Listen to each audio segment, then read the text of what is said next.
And welcome back to the Business Spotlight. Patrick Dewar here. We've got Genie Fuller in the room today, and we are talking about ways to create an endless supply of referrals for you and your business. Jeannie, thanks again for being here. Oh, thank you.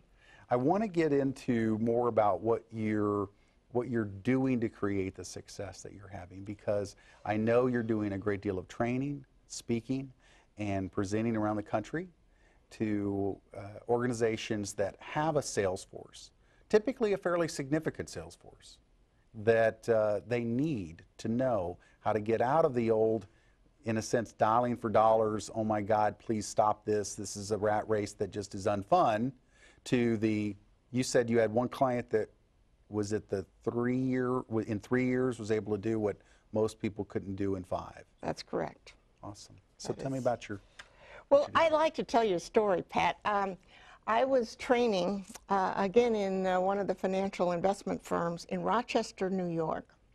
And this gentleman who walked in, very tall, had hair the color of mine, you know, had been around a while. And as he went by me... Some must have been around a while. Yeah, I know.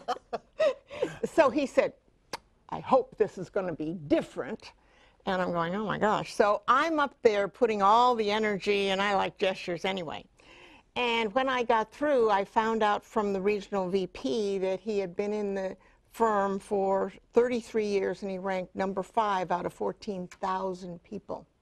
Wow. Well, in a couple of weeks, he gave me a call, and he said, Jeannie, this stuff works. It really works. I'm going, good, because I'm staking my life on it, you know?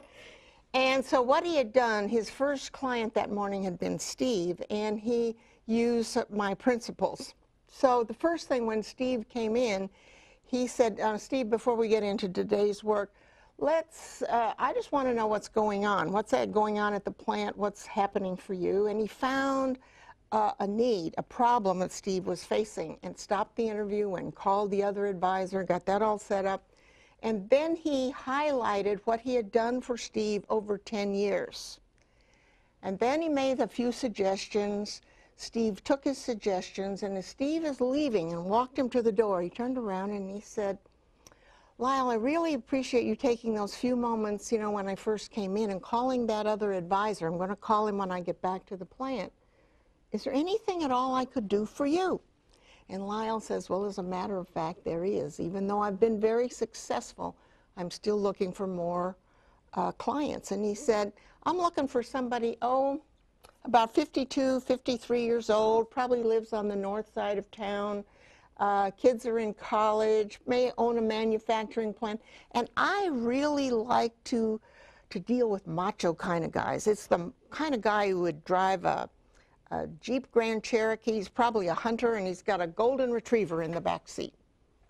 And the guy came up with 3 referrals right then. And this was a guy using all the training his firm had given him for 10 years, never came up with anyone. And when Lyle walked him to the elevator, and when he got on, he held out the door, you know, and said, listen, Lyle, as soon as we get you those 3, I'll take you to my trade association. There's 28 more guys over there. They all have more assets than I do. And I'll help you get those as well. 31 referrals. Sweet.